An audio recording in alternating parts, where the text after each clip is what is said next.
ผู้มีสติผู้มีปัญญาพิจารณาตาเป็นพิษเป็นภัยเป็นโทษต่อชีวิตของเราหูเป็นพิษเป็นภัยเป็นโทษต่อชีวิตของเรา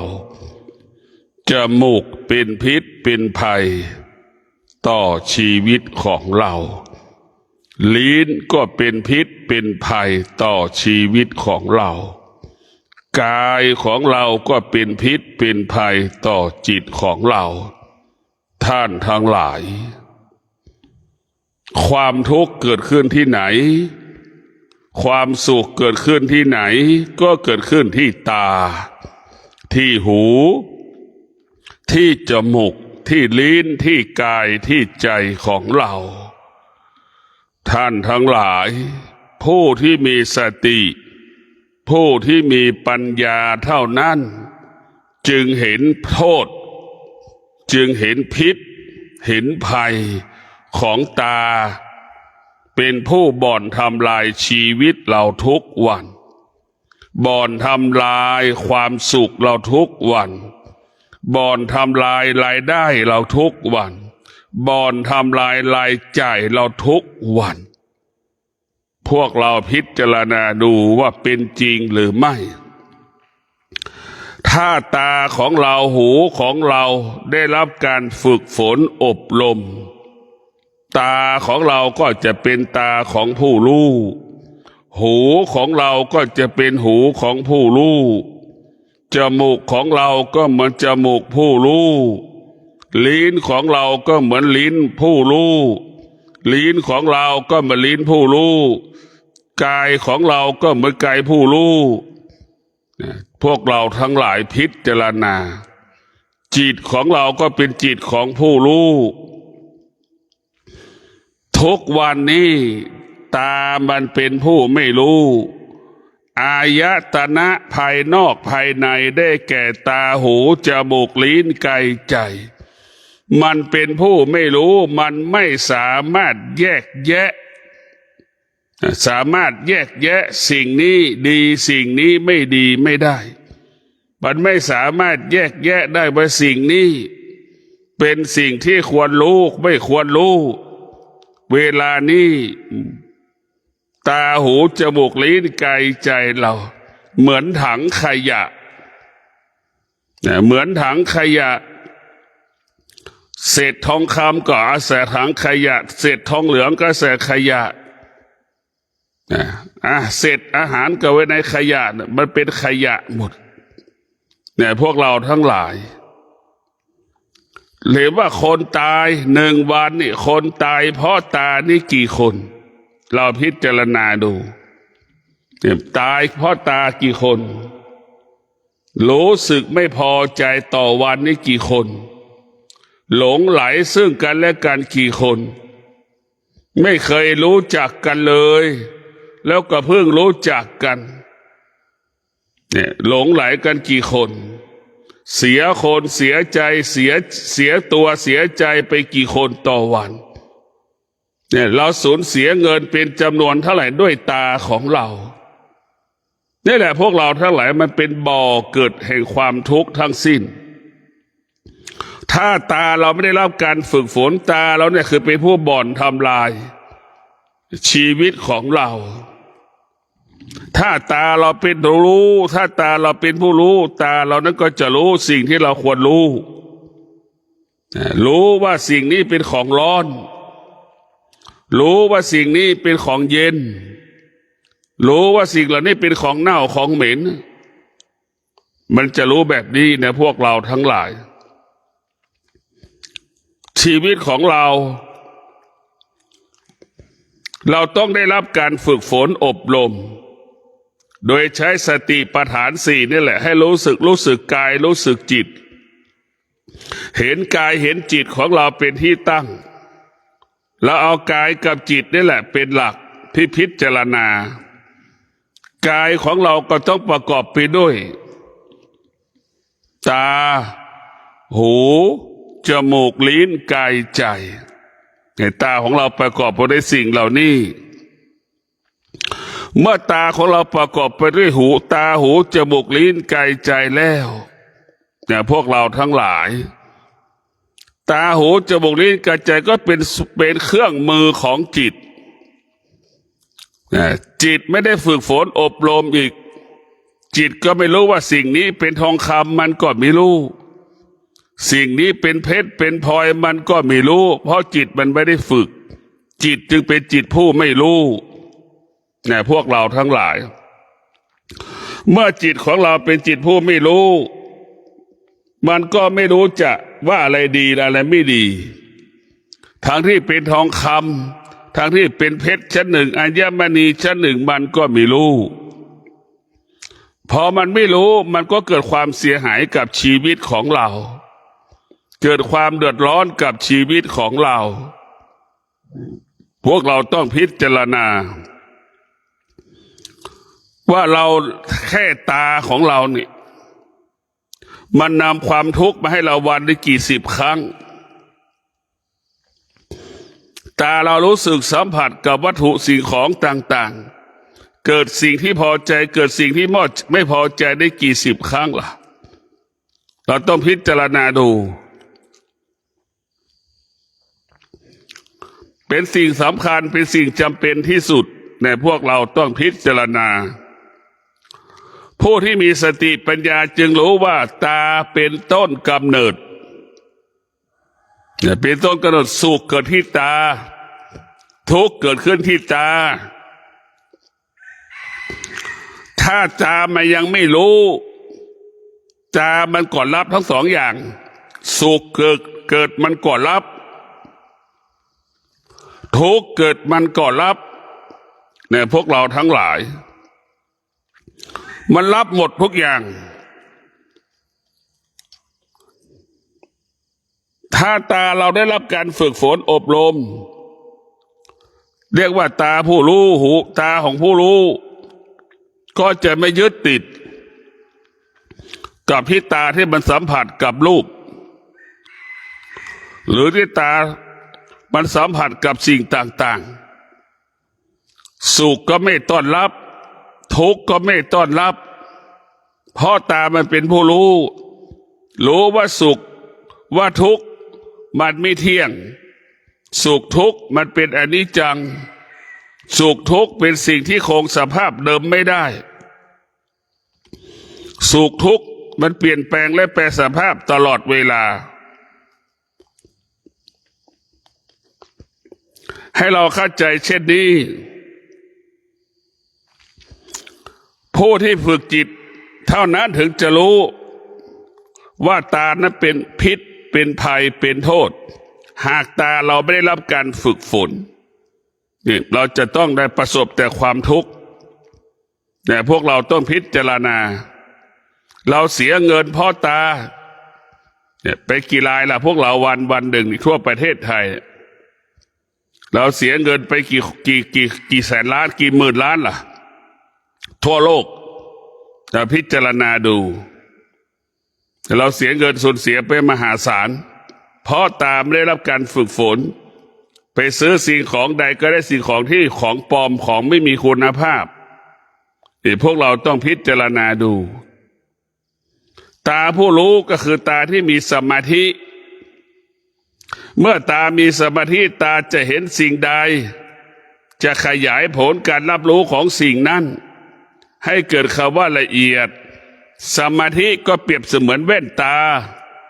ที่เราใส่แว่นตาและไปดูตัวหนังสือเนี่ยมันจะคมชัดขึ้น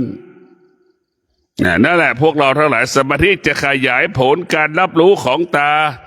ดังเราใส่แว่นตาและไปอ่านตัวหนังสือเล็กๆจากตัวเล็กเป็นตัวโตจากเส้นบางๆกลายเป็นเส้นหนาจากที่มันดำจากที่มันยังไม่ดำดีพอเราใส่สายตาแว่นตาแล้วมันจะดำสนิทตัวหนังสือมันจะเกิดคำว่าตามีสมาธิขยายผลการรับรู้ของตาไปซื้อเพชรซื้อพลอยก็ได้ขอพลอยชั้นหนึ่งเพชรชั้นหนึ่งสมาธิเป็นผู้กำกับการรับรู้ของตา แต่พวกเราพิจารณาดูนี่นั่นแหละว่าตาเราจะเป็นอย่างนี้เราจะต้องให้ตาเรามีสมาธิเมื่อตามีสมาธิตารู้เห็นสิ่งใดตาก็จะไม่สะสมสั่งสมสิ่งที่เรารู้ไม่สะสมสั่งสมสิ่งที่รู้แล้วเรารู้เราจะพิจารณาไปเรื่อยๆทุกวันทุกวันทุกวันหูของเราก็เช่นเดียวกันเป็นพิษเป็นภัยเป็นโทษต่อชีวิตของเราอย่างแก๊งสแกมเมอร์โทรศัพท์มาหาเราอย่างเงี้ยเนี่ยพวกเราทั้งหลายพิจารณาดูแล้วเราก็ไปกลัวไปเชื่อมันได้ยินทุกวันว่าแก๊งสแกมเมอร์หลอกลวงคนดูดเงินดูดทรัพย์สมบัติไปหมดอย่างนี้เนี่ยพวกเราต้องพิจารณาดูชีวิตของเรามันเป็นแบบนี้หมดถ้าเราไม่ได้รับการฝึกฝนหูของเรานี่มันเป็นต้นกำเนิดความสุขความทุกข์อีกได้ยินเสียงก็เกิดความรู้สึกเขาพูดดีพูดเพราะก็รู้สึกเขาพูดไม่ดีไม่เพราะพูดไม่ดีก็มีความรู้สึกแล้วก็คิดเองเองเอาคำพูดมาตัดสินว่าคนนี้อย่างนี้อย่างนั้นทั้งความสุขความทุกข์ก็คิดเองเองว่าอย่างนี้อย่างนั้นคิดแทนคนพูดทางที่คนพูดไม่ได้บอกแล้วว่าฉันรักเธอฉันเกลียดเธอฉันเบื่อหน่ายเธอมาไม่ได้พูดแต่คนฟังรับรู้สึกมโนปรุงแต่งนี่แหละพวกเราทั้งหลาย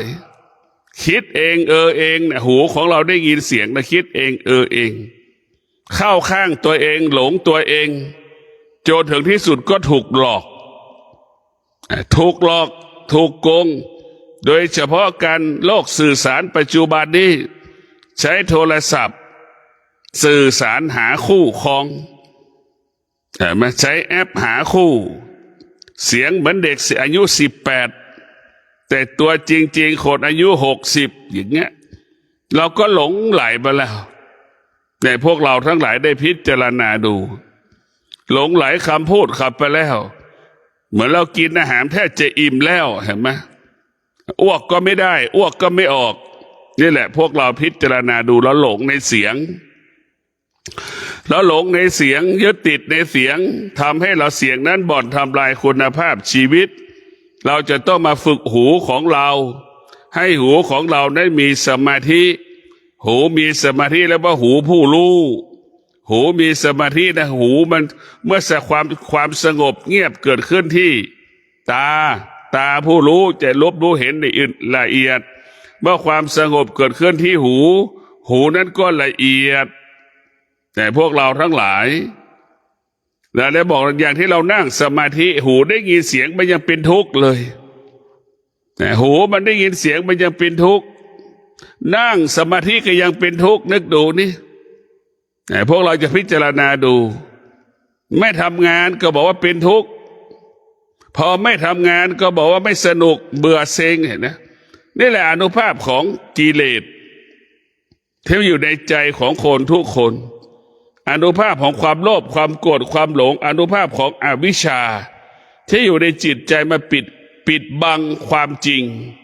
เห็นความไม่เป็นจริงเห็นบ้างไม่เห็นบ้างเห็นความไม่เป็นจริงเห็นบ้างไม่เห็นบ้างความจริงก็เห็นบ้างไม่เห็นบ้างมันจะเป็นแบบนี้จึงมีอ้างตลอดว่าไม่ได้ทำงานถึงเกิดอาการเป็นอย่างนี้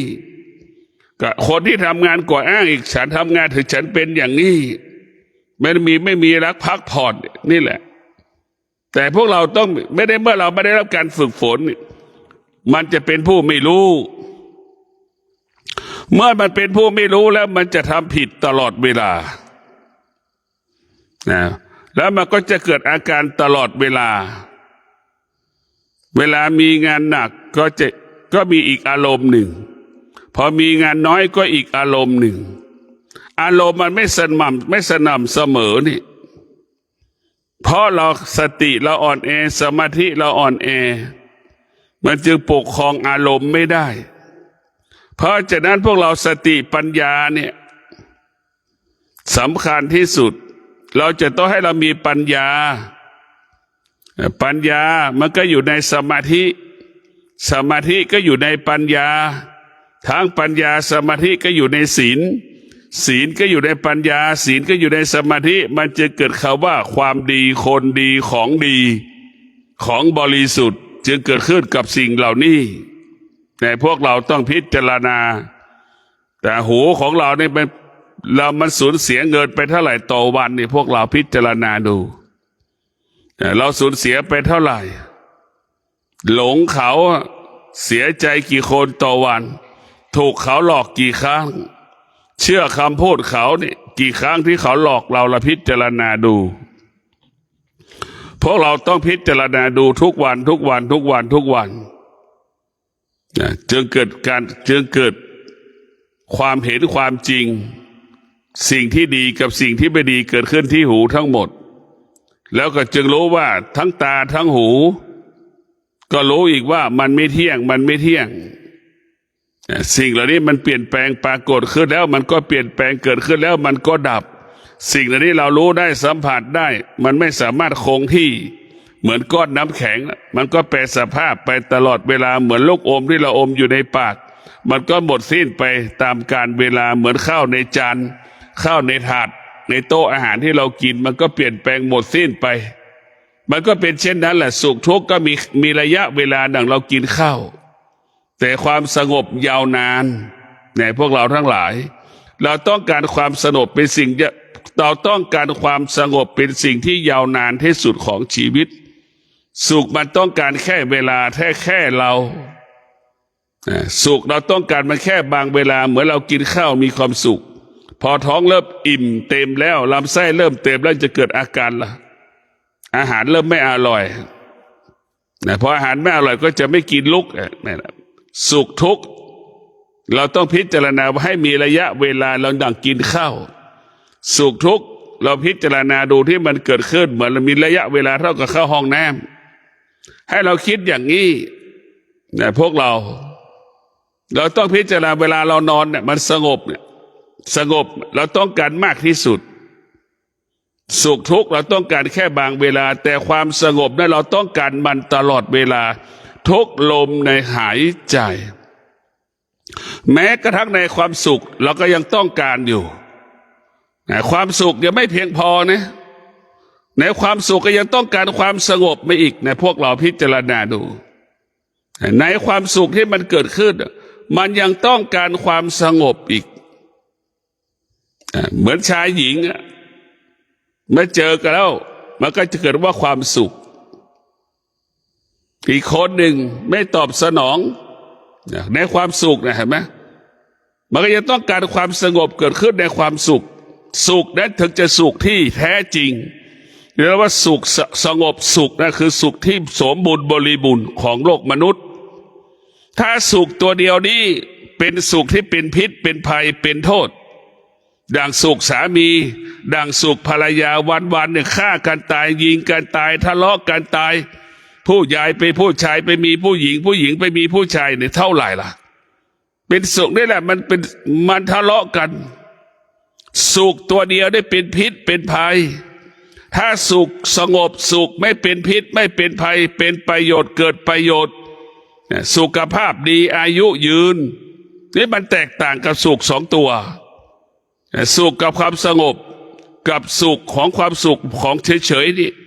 ที่เราเป็นอยู่มีสามีก็สุขมีภรรยาก็สุขมีลูกก็สุขอย่างเงี้ยเราพิจารณาดู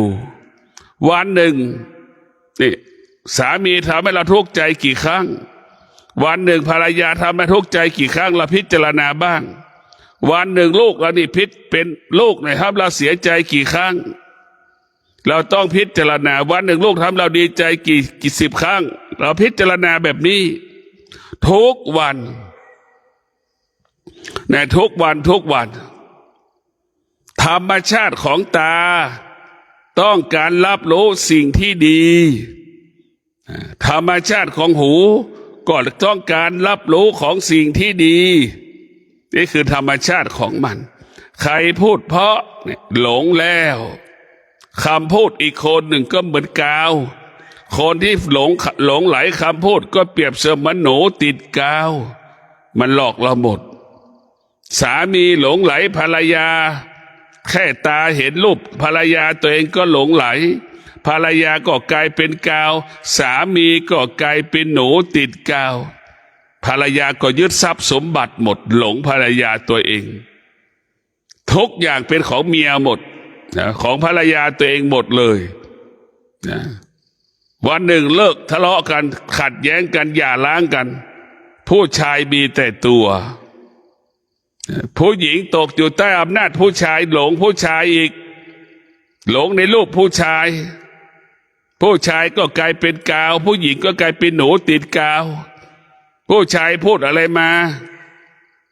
ผู้หญิงก็เชื่อหมดเห็นไหมเชื่อหมดท้ายสุดผู้ชายก็เป็นผู้จัดการบริหารทรัพย์สมบัติอะไรก็เป็นชื่อของผู้ชายหมดวันหนึ่งแตกแยกอย่าล้างจบร้องไห้เสียใจอีกเห็นไหมนี่แหละเราเชื่อคำพูดในพวกเราทั้งหลายความพูดนี่สำคัญเราไปหลงไหลกับหมดตาหูเนี่ยตาหูปากของเรานี่ทำให้เราเป็นทุกข์หมดเนื้อหมดตัวเนี่ยเป็นอย่างนี้กันหมดมันเรียกว่ามันไม่เป็นเอกภาพมันไม่เป็นเอกราชมันถูกกิเลสหลอกหมดตาก็ถูกกิเลสหลอกเห็นไหมหูก็ถูกกิเลสหลอกนะเมียชั่วแสนชั่วพอเมียพูดดีแสดงอาการพูดดีแสดงอาการออกมาดีๆผัวก็หลงเมียอีกเห็นไหมถูกหลอกซ้ำซากก็ยังมีเพราะหลงเมื่อหลงแล้วไม่เห็นความจริงหูก็หลงในเสียงตาก็เห็นกิริยาอาการที่กายของสาภรรยาตัวเองแสดงออกนี่แหละพวกเราทั้งหลงเนี่ยในรูปในรสในกลิ่นในเสียงเนี่ยเป็นทุกข์ทั้งสิ้นนะหลงในรูปร่างภรรยาตัวเองรูปร่างสามีตัวเองเราหลงมันเห็นไหมพวกเราก็หลงในเสียงภรรยาสามีพูดพ่อพูดดีสามีผิดแทบตายพอสามีมาคุยมาพูดให้ฟัง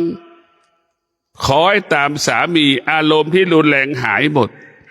ตอนที่สามีไม่มานะอารมณ์รุนแรงมาก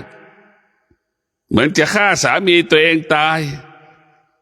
นี่พวกเราทั้งความว่าหลงเนี่ยมันทำให้มันน่ากลัวคนหลงก็เหมือนคนตาบอดเนี่ยหลงเหมือนคนนอนหลับยังไม่ตื่นสักทีนั่นแหละคนหลงก็เป็นเช่นนั้นเหมือนคนนอนหลับมันก็หลับยังไม่ตื่นมันหลงแบบนั้นแหละไม่รู้อะไรเป็นอะไรเปิ้นทำงานกันเสร็จเปิ้นตื่นทำมนุษย์ทำนี่เรียบร้อยมันยังไม่ตื่นเลยนี่ความหลงเป็นสิ่งที่น่ากลัวเราพิจารณาว่าจมูกของเราเมื่อตาเมื่อหูเมื่อจมูกของเราเนี่ยมันก็ทำเป็นพิษเป็นภัยเป็นโทษของเราเหมือนตากับจมูกนี่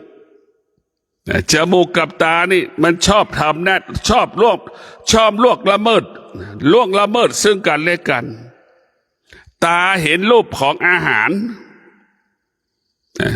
ตานั้นก็สัมผัสอยากจะกินมีความรู้สึกแล้วว่ามันอร่อยตาตัดสินใจแล้วแค่ตาเห็นรูปตานั้นจะต้องอาศัยว่าอาหารนั้นอร่อยไม่อร่อยอยู่ที่จมูกที่ลิ้นของเราเห็นไหมตาต้องอาศัยลิ้นอีกว่าอร่อยหรือไม่อร่อยเห็นไหมเนี่ยคือเห็นได้ว่ามันขัดแย้งไหม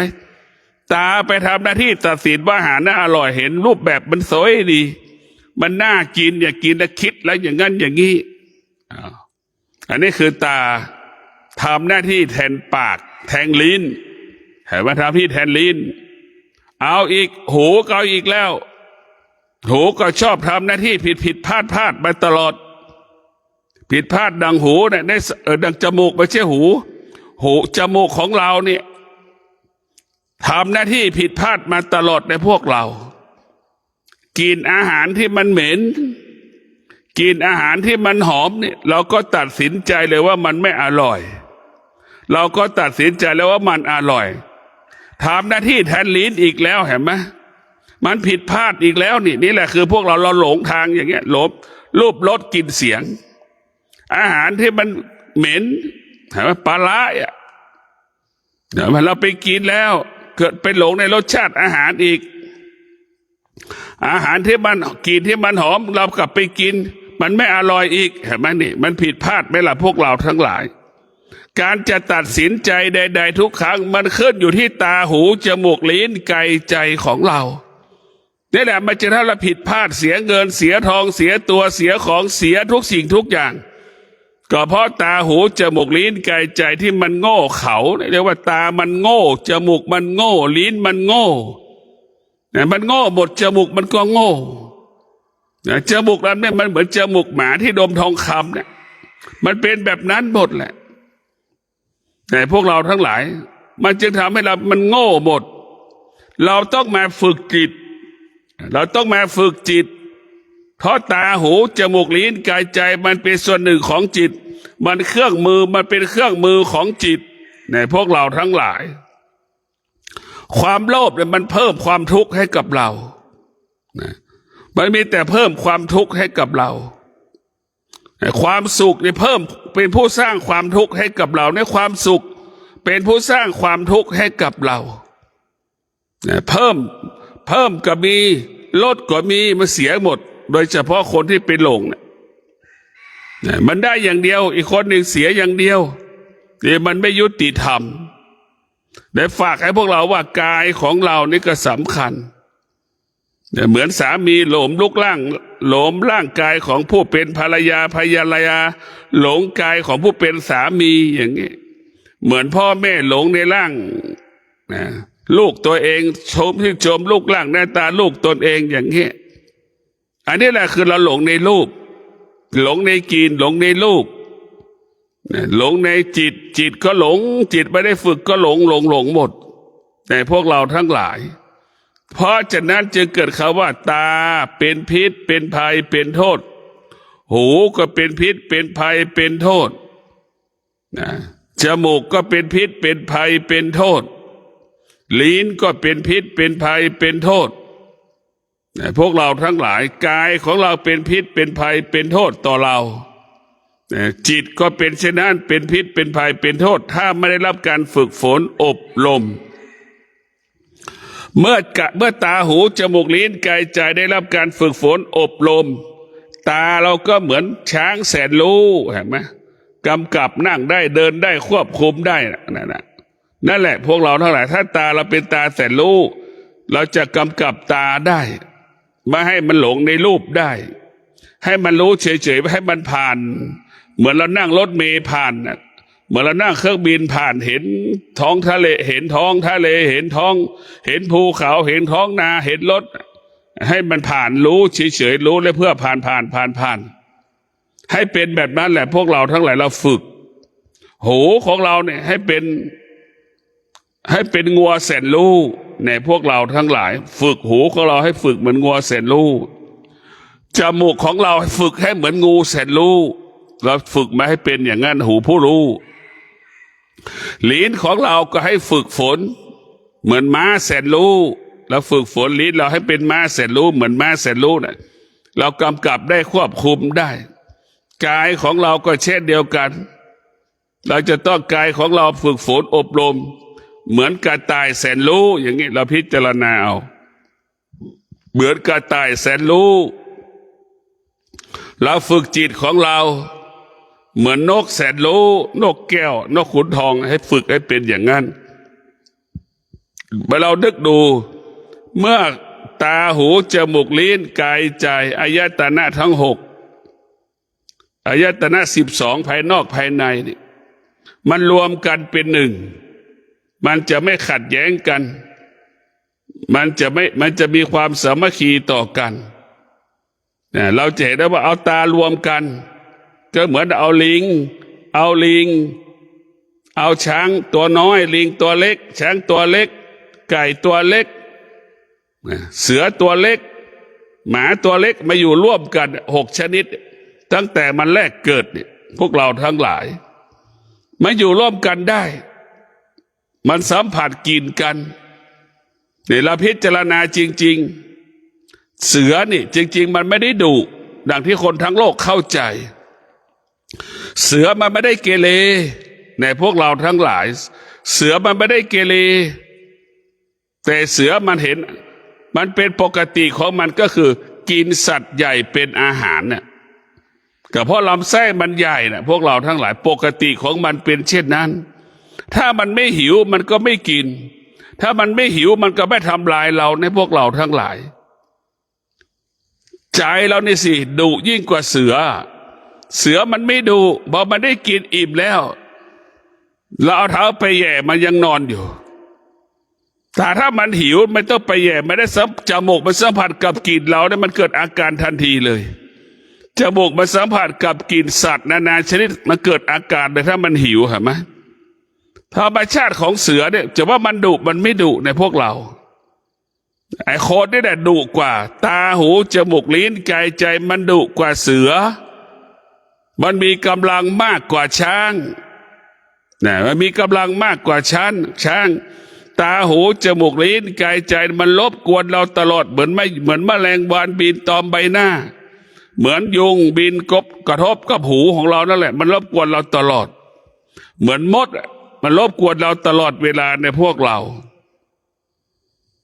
ต้องกลับมาให้ตาหูจมูกลิ้นกายใจให้มันมีปัญญาให้มันเกิดปัญญาเมื่อตาหูจมูกลิ้นกายใจเรามีปัญญาแล้วพวกเราทั้งหลายมันมีปัญญาเราทำอะไรก็ง่ายทำอะไรก็สะดวกตาเรามีเมื่อตาเราเป็นผู้รู้เราควบคุมมันได้เหมือนตาเราเหมือนควายพอถึงฤดูไถนาเห็นไหมเราก็เอาไปจับควายมาแล้วก็เอาไปใส่แอกใส่ไถนาควายมันก็เดินเป็นปกติของมันนั่นแหละคือเพราะควายมันรู้ว่าเคยทำแบบนี้มาแล้วเช่นเดียวกับเราฝึกจิตเราฝึกนั่งสมาธิเราก็จะรู้ว่ารูปแบบการนั่งสมาธิเป็นแบบไหนนะมันจะไม่เกิดอาการไม่สำแดงอาการเหมือนควายที่ชาวนาเอาไปไถนานั่นแหละมันไม่ออกอาการไม่สำแดงอาการมันก็เดินมันรู้ได้ว่ามันจะเดินตรงไหนนะเห็นไหมมันรู้ด้วยไม่ต้องไปขัดขืนมันเลยมันก็เดินตามร่องนั่นแหละจิตที่ฝึกฝนว่าจิตผู้รู้นะจิตผู้รู้จะเป็นเช่นนั้นดังลิงแสนรู้ขึ้นเก็บมะพร้าวจังหวัดชุมพรนะจิตผู้รู้พวกเราพิจารณาดูจิตผู้รู้ก็เหมือนหมาแสนรู้สุนัขแสนรู้ที่ดมตึกสตงถล่มเห็นไหมที่ไหนมีซากคนตายคนป่วยซากมนุษย์ก็ดีมนุษย์อยู่ในตกอยู่ในที่ลับที่ลี้ก็ดีจมูกของมันจะไปสัมผัสกับกลิ่นแต่แม้พวกเราทั้งหลายเราเลือกดูนี่ช้างเรายังฝึกได้ควายเราฝึกได้ทำไมเราเป็นคนฝึกไม่ได้เราต้องพิจารณาดูทำไมเราฝึกนั่งสมาธิไม่ได้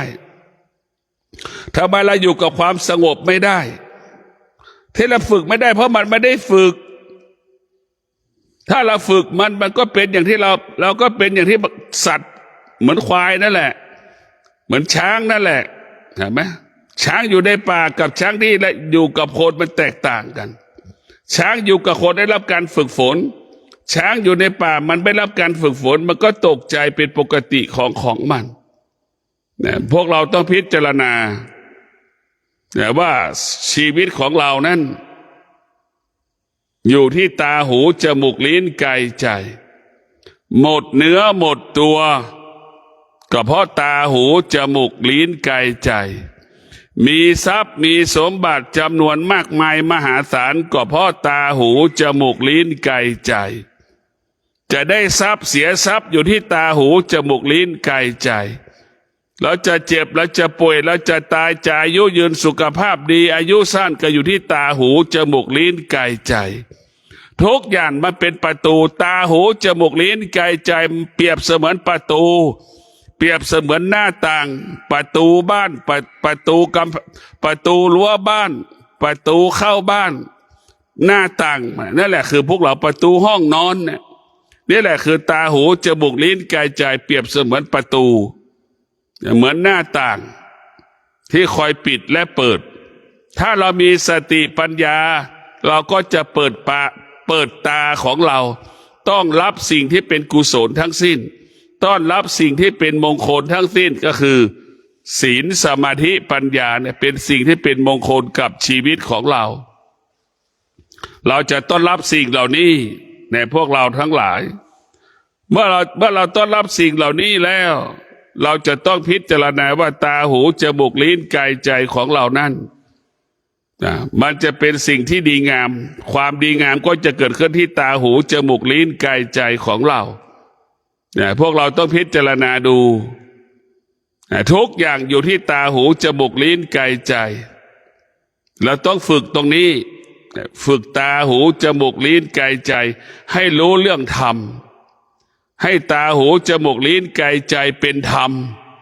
แต่ทุกวันนี้ตาหูจมูกลิ้นกายใจแล้วมันไม่เป็นธรรมให้กับตัวเองเลยนะมันไม่เป็นความเป็นธรรมแก่ตัวเราเลยเราก็พิจารณาดูมันไม่มีความเป็นธรรมหลงบ้างเกลียดบ้างชักบ้างชอบบ้างมันเปลี่ยนแปลงตลอดเมื่อตาหูจมูกลิ้นกายใจไม่ได้รับการฝึกฝนมันก็อยู่ภายใต้การเปลี่ยนแปลงเหมือนผู้หญิงผู้ชายไปร้านศูนย์การค้าเซ็นทรัลก็ดีพารากอนก็ดีไปเจอโซนขายเสื้อผ้าเดินผ่านโซนขายเสื้อผ้าก็มีความอยากได้เสื้อผ้าเห็นไหมนั่นแหละมันไม่ได้ฝึกมันจะเป็นเช่นนั้นเดินผ่านโซนขายรองเท้าอีก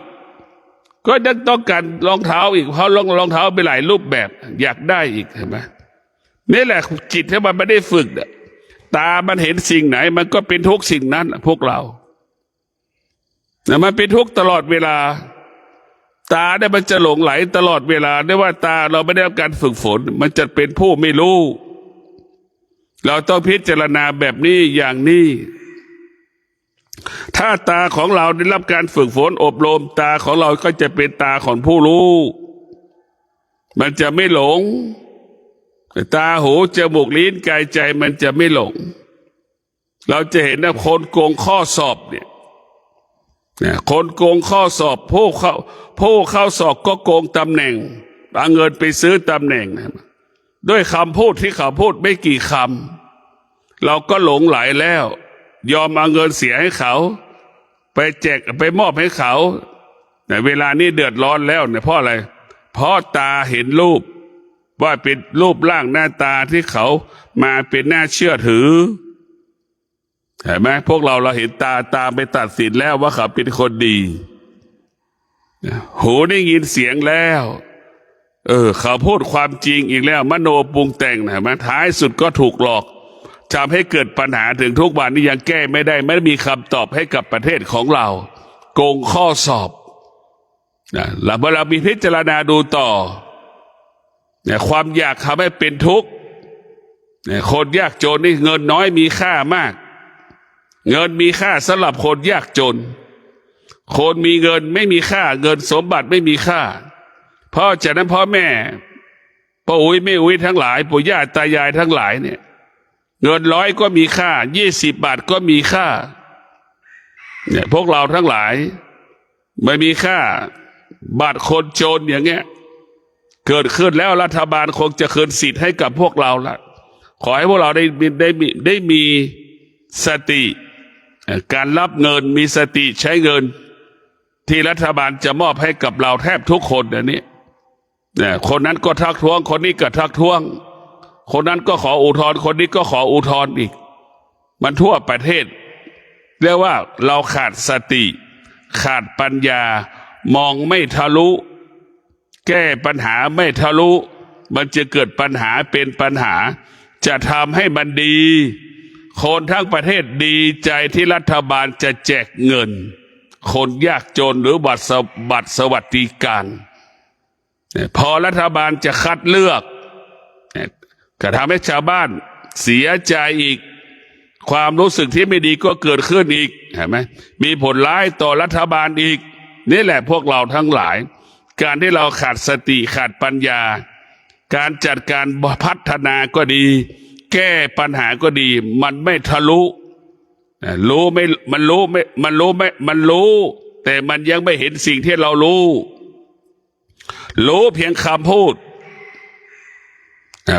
เขาพูดแบบนี้มารู้แต่ตัวหนังสือ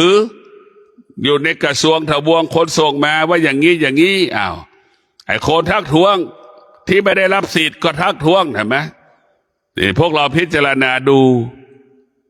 พิจารณาดูแบบนี้แต่เหมือนคนได้ยากจน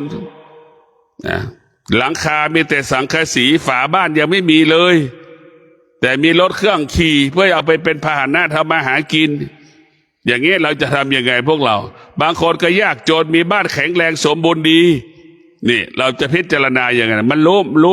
เรียกว่ารู้ได้ตัวหนังสือก็จะผิดพลาดรู้ได้หูก็ผิดพลาดรู้ได้ปากก็ผิดพลาดมันต้องรู้ด้วยตาหูจมูกลิ้นกายใจทั้งหกมันจะสมบูรณ์ในการรับรู้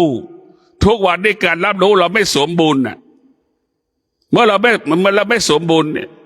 เหมือนเราฟังข่าวทุกวันเนี่ยมันไม่สมบูรณ์มันเกิดความเกลียดความชังความรักความหลงกบฏเหมือนรัฐมนตรีกลาโหมกับเสทบเนี่ยให้แนวคิดปากใต้แนวสวนทางกันเห็นไหมแล้วเนี่ยคือเราเห็นว่าตาหูจมูกลิ้นกายใจเนี่ยมันไม่มีความสามัคคีต่อกันนะแต่มันถึงขัดแย้งกันได้เสทบบอกว่าจะไล่ล่ารัฐมนตรีกลาโหมบอกว่าต้องสั่งคุยต้องพูดคุยเห็นไหมมันคนละแนวเนี่ยมันจะเกิดขึ้นในสังคมปัจจุบันนี่แหละเราขาดสติขาดปัญญาตาหูจมูกลิ้นกายใจของเราไม่สามัคคีการตัดสินใจจะผิดพลาดมันต้องรู้ได้ทั้งหกคำว่าสมบูรณ์บริบูรณ์จะเกิดขึ้นรู้ได้ตารู้ได้หูรู้ได้ปากรู้ได้จิตรู้ได้กายตัวเองนะจะสมบูรณ์บริบูรณ์นะมันจะสมบูรณ์บริบูรณ์เป็นอย่างนั้นฝากให้เราได้โปรดพิจารณาเมื่อรู้ทั้งหกแล้วรู้ได้ตาได้หูด้วยตาหูจมูกลิ้นกายใจนี่การตัดสินใจได้แล้วมันเขาว่าไม่ผิดพลาดเห็นไหมมันไม่ผิดพลาดนี่แหละคือลักษณะมันไม่ผิดพลาดพวกเราต้องมีสติพิจารณาไปเรื่อยแล้วเห็นความจริงแล้วระหว่างผบ.เสทบ.พูดบอกจะสั่งล่าจะอยู่ที่ไหนก็ล่าให้หมดในประเทศต่างประเทศใครให้พักพิงก็จะล่าหมดนี่แหละคือตาหูจมูกลิ้นกายใจของเราต้องรวมกันเป็นหนึ่งการตัดสินใจใดๆก็จะคำว่าผิดพลาดไม่เกิดการตัดสินใจใดก็แม่นยำชัดเจนไม่ถูกวิจารณ์มีแต่คนสรรเสริญมีแต่คนยกย่องเทิดทูนนี่แหละพวกเราทั้งหลายทุกวันนี้เรารู้ได้หูเนี่ยเหมือนเรานั่งฟังธรรมะรู้ได้หูนี่มันเชื่อไม่ได้เนี่ยมันรู้ได้หูแต่มันเชื่อไม่ได้มันต้องรู้ได้ทั้งหกประการตาหูจมูกลิ้นกายใจเนี่ยตาหูจมูกลิ้นกายใจมันเป็นทางผ่านเหมือนเราไปกรุงเทพเนี่ยมันจะต้องผ่านจังหวัดไหนบ้าง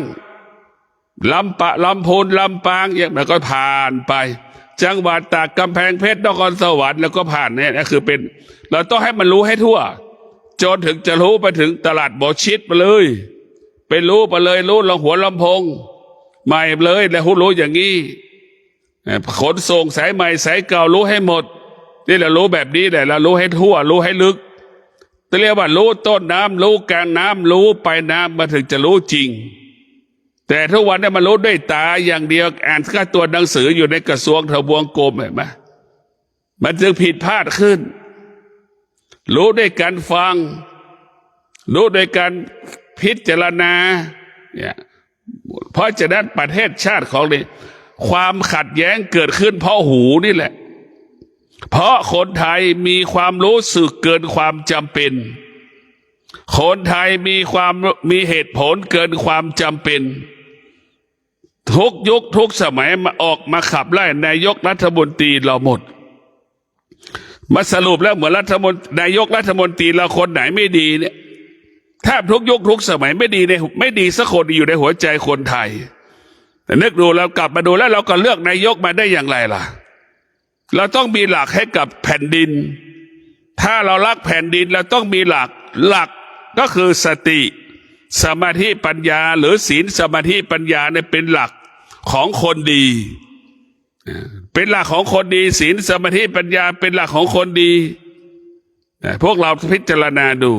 เพราะเราใช้ตาเนี่ยใช้หูใช้จมูกเนี่ยทำลายคนดีเช่นเดียวกันเราใช้ตาใช้หูใช้ปากแหละไปฟังแล้วก็หลงไหลสิ่งที่เขาพูดสิ่งที่เขาแสดงออกเป็นเลือกคนไม่ดีมาเป็นนายกรัฐมนตรีเห็นไหมคนดีก็อยู่ที่ตาหูจมูกลิ้นกายใจเวลาเลือกเราจะเลือกคนไม่ดีกับตาหูจมูกลิ้นกายใจของเราเห็นไหมเราต้องกลับมาพัฒนาตัวเองก่อนที่จะเป็นโทษคนอื่นเนี่ยเราเลือกนายกทุกสมัยเนี่ยก็เพื่อให้พัฒนาประเทศแก้ไขให้กับประชาชนถ้านายกรัฐมนตรีและประชาชนยังขาดศีลสมาธิปัญญามันจะเกิดความขัดแย้งกันตลอดตั้งแต่2475มาถึง24969เนี่ยมั้ย90 กว่าปีเนี่ยประเทศไทยยังขัดแย้งอยู่ประชาธิปไตยยังเป็นพิษเป็นภัยต่อชีวิตเราอยู่พูดเรื่องประชาธิปไตยยังไม่จบไม่สิ้นนี่แหละคนไทยเป็นคนที่มีความรู้สึกเกินความจำเป็นคนไทยเป็นคนที่มีเหตุผลเกินความจำเป็นจึงทำลายชีวิตตนเองครอบครัวตนเองประเทศชาติตนเององค์กรของตนเองเพราะเรามีเหตุมีผลมีความรู้สึกเกินความจำเป็นเพราะว่าตาหูจมูกลิ้นกายใจเราขาดศีลขาดสมาธิขาดปัญญาจึงนำมาซึ่งความพินาศฉิบหายให้กับชีวิตครอบครัวบ้านเมืองของเราหมดขอเจริญพร